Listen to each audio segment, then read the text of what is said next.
మోకాళ్ల నొప్పులు, gas, gut health వంటి సర్వ రోగాలకు నివారణి అరుణ యోగా ఆముదం.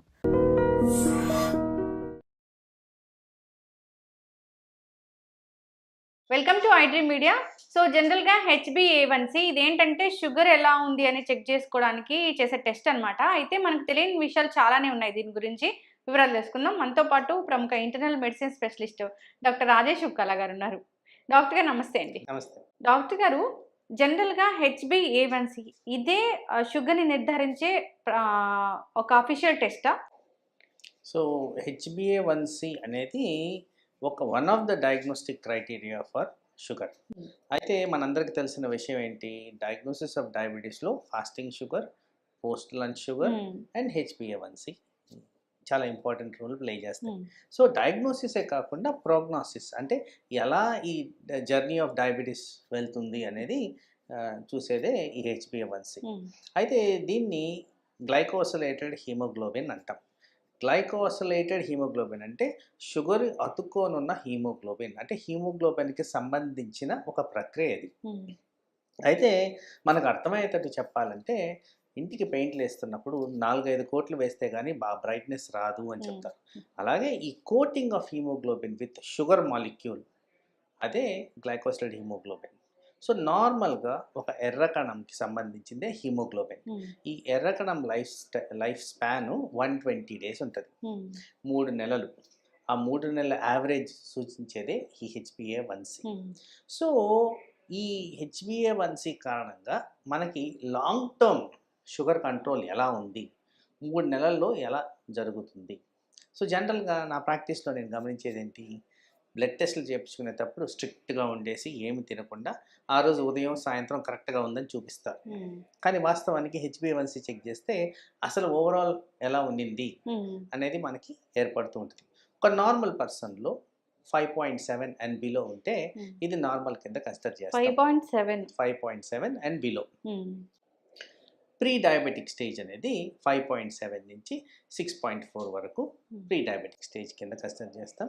6.5 and above ఈజ్ డయాబెటీస్. అయితే ఒక డయాబెటిక్ పర్సన్లో జనరల్గా మా టార్గెట్ 6.5 ఉండేటట్టు చేస్తాం. ఎప్పుడైతే ఈ HbA1c హై లెవెల్కి చేరుకుంటుందో, హై లెవెల్ అంటే సహజంగా చాలా మందిలో ఆల్మోస్ట్ 80% ఆఫ్ పేషెంట్స్లో అరౌండ్ 8 కనిపిస్తూ ఉంటుంది, 8 and above.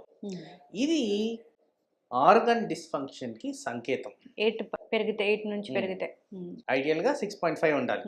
హయ్యర్ నెంబర్స్ ఉంటే ఇది ఆర్గన్ డిస్ఫంక్షన్కి సంకేతం. ఏదైతే మేము డయాబెటిక్ కాంప్లికేషన్స్ అని మాట్లాడతాం, ఎక్కువ శాతంలో డయాబెటిక్ ఫుట్, పుండు మానకపోవడం, రక్త ప్రసరణ లోపించడం, హార్ట్ ఎఫెక్ట్ అవ్వడం, బ్రెయిన్ ఎఫెక్ట్ అవ్వడం, కిడ్నీలు ఎఫెక్ట్ అవ్వడం, ఏవైతే డయాబెటిక్ రిలేటెడ్ కాంప్లికేషన్స్ అన్నీ ఉంటాయో అవి తరచుగా దీనికి సంబంధించిన వార్నింగ్ మిస్ అయినప్పుడే మనం చూస్తూ ఉంటాం. అంటే ఎవరైతే HbA1c పెరుగుతూ కూడా నెగ్లెక్ట్ చేస్తారో, ఇదేముంది లేదు ఒక నంబరే, HbA1c చెక్ చేసుకోరో, జస్ట్ ఆ బ్లడ్ టెస్ట్ ఇంట్లోనే షుగర్ చెక్ చేసుకొని నేను బాగున్నాను, ఇలా సెల్ఫ్ చీటింగ్ చేసుకునే వాళ్ళకి ఇది వచ్చేదానికి ఛాన్స్ ఎక్కువ. సో HbA1c కారణంగా మనకి long term complications of diabetes రాకుండా మనం సరి చేసుకోవచ్చు. సో దాని మీద అక్యూట్ అటెన్షన్ అనేది పే చేయాలి. తర్వాత ఈ మధ్యకాలంలో ఏవైతే ప్రతి సంవత్సరం వస్తున్న రివిజన్ ఆఫ్ డయాబెటిక్ గైడ్ లైన్స్లో HbA1cని ఫోకస్గా తీసుకొని HbA1c హై 10 and above ఉంటే కంపల్సరీ ఇన్సులిన్ ఇవ్వండి అంటారు. ఈ పాయింట్ ఎందుకు చెప్తున్నానంటే, నేను ఎప్పుడన్నా పేషెంట్ గురించి మాట్లాడుతున్నప్పుడు పేషెంట్తో డిస్కషన్ పాయింట్ వచ్చి HbA1c ఎక్కువగా ఉంది, కాస్త ఇన్సులిన్, వెంటనే వద్దు మాకొద్దు. వాళ్ళకున్న అపోహ ఏంటంటే, ఒక్కసారి ఇన్సులిన్ పెడితే లైఫ్ లాంగ్ ఇన్సులినే అనే అపోహలో ఉంటారు.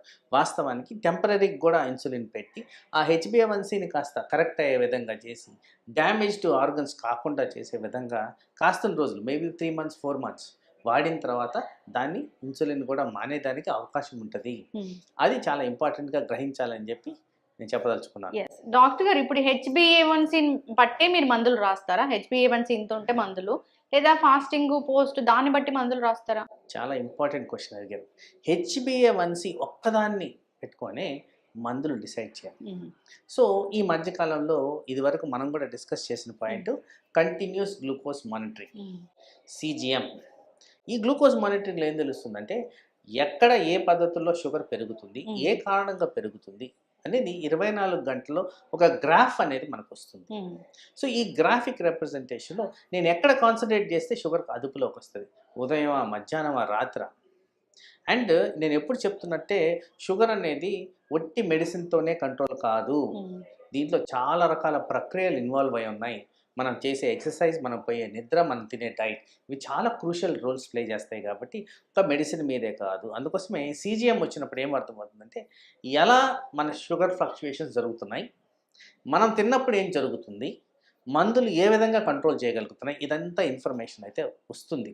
సో హోలిస్టిక్గా మేము ఈ ఇన్ఫర్మేషన్ మొత్తం తీసుకొని HbA1c ఒక్కదాని మీదే కాకుండా వీటి మీద కూడా ఆధారపడి మేము డోసేజ్ అనేది డిసైడ్ చేస్తాం. కానీ లాంగ్ రన్లో ఏవైతే 3 నెలలు డ్యూరేషన్ది HbA1c ద్వారా మేము ఆర్గన్ ఫంక్షనాలిటీ చూస్తున్నాం కాబట్టి అది కూడా కంట్రోల్ అయ్యేటట్టు ఈ మందుల్ని కాంబినేషన్ థెరపీలో ఇవ్వడం అనేది జరుగుతుంది. ఓకే డాక్టర్ గారు, ఇప్పుడు HbA1cని మేము మెయింటైన్ చేయాలి అంటే ఏం చేయాలి అసలు? సో HbA1c ప్రాపర్గా మెయింటైన్ చేయాలంటే మీకు ఎవ్రీడే కంట్రోల్ అనేది ఇంపార్టెంట్. ఫర్ ఎగ్జాంపుల్ మనము తిరుపతి వెళ్ళాం, ప్రసాదం తెచ్చుకొని ఆ లడ్డు కాస్త తినకుండా కాస్త ఎక్కువగా తిన్నాం, మీ ఎక్స్కర్షన్ అనేది ఎక్కువ ఉంటుంది. కానీ అందరికున్న అలవాటు ఏంటి, ఒక లడ్డుతో వచ్చారు, 4 లడ్డులు తెచ్చుకొని 4-5 రోజులు తినడానికి ట్రై చేస్తారు. ఈ 4-5 రోజులు ఇంపాక్ట్ ఏదైతే ఉందో చాలా హై లెవెల్ ఆఫ్ షుగర్ ఉంటుంది. ఆ లెవెల్ ఆఫ్ షుగర్ వల్ల ఏమవుతుంది, HbA1c మీద ఉన్న కోటింగ్ అనేది పెరుగుతూ వస్తుంది. సో లాంగ్ టర్మ్ రిపర్కషన్స్ అనేది పెరుగుతూ ఉంటాయి. మనం తినింది ఆ 4 రోజులే కదా, మిగతా రోజులు స్ట్రిక్ట్గా ఉన్నాం అంటున్నాం. ఈ 120 days ఈ రెడ్ సెల్ ఏదైతే బ్లడ్లో సర్క్యులేట్ అవుతూ ఉంటుందో ఈ హై షుగర్ కారణంగా మనకి ఇండెక్స్ ఏమిస్తుంది, అవయాల మీద ఎఫెక్ట్ అనేది తెలిసిపోతూ ఉంటుంది. So HbA1c is one of the మాకు ఏమంటారు ఫ్యాక్టర్, ఎలా ప్రోగ్రెస్ అవుతుంది డిజీజ్ అనేది మేము డిసైడ్ చేసుకోవడానికి. HbA1c ఒక 10 ఆ పైన ఉంటే అది టూ డేంజర్ అన్నట్లే కదా డాక్టర్ గారు? మీకు అసలు ఐడియల్ సినారియో 6.5, ఎంత హై ఉంటే అంత ప్రాబ్లం. మీరు అడిగిన 10 అయితే మరీ ఇంత ప్రాబ్లం ఎక్కువగా, ఇంకా అంటే హార్ట్ అటాక్, బ్రెయిన్ అటాక్ తిరిగి వచ్చేస్తుంది. కాబట్టి అలాంటి లెవెల్స్ రాకుండా చేసుకోవడం ముఖ్యం. ఐడియల్గా 6.5 అరౌండ్ పెట్టుకుంటే correct. HbA1c every 3 months every 3 monthsకి అది మనకి ఇన్ఫరెన్స్ ఇస్తుంది. అయితే మీరు అడిగిన దాంట్లో ఎవ్రీ 3 months అన్నప్పుడు ఈ ఎర్ర కణం ఏదైతే ఉంటుందో దాని లైఫ్ సైకిల్ బట్టి HbA1c అనేది డిసైడ్ అవుతుంది. ఎర్ర కణాల లైఫ్ సైకిల్ డిసైడ్ చేసేది ఏంటి, ఐరన్ లోపాలు ఉన్న వాళ్ళకి HbA1c ఫాల్స్లీ హై చూపించేదానికి ఆస్కారం ఉంది. అలాగే ఈ ఎర్ర కణం లైఫ్ సైకిల్ ఏదో కారణంగా తగ్గితే HbA1c లోగా చూపించేదానికి కూడా ఆస్కారం ఉంది. ఈ పరిమాణాలన్నీ కూడా ఆ డాక్టరు విశ్లేషించి ఏ విధంగా దీన్ని నేను కరెక్ట్గా తీసుకోవాలి అంటే, మీకు ల్యాబ్లో ఇచ్చిన రిపోర్ట్ని వెంటనే మీరు హైరాణ పడాల్సిన అవసరం లేదు. డాక్టర్ యూజువలీ ఇది వేరే వాటితో రెఫరెన్స్ తీసుకొని ఇది కరెక్టా కాదా అనేది కూడా డయాగ్నోస్ చేయడం అనేది జరుగుతుంది.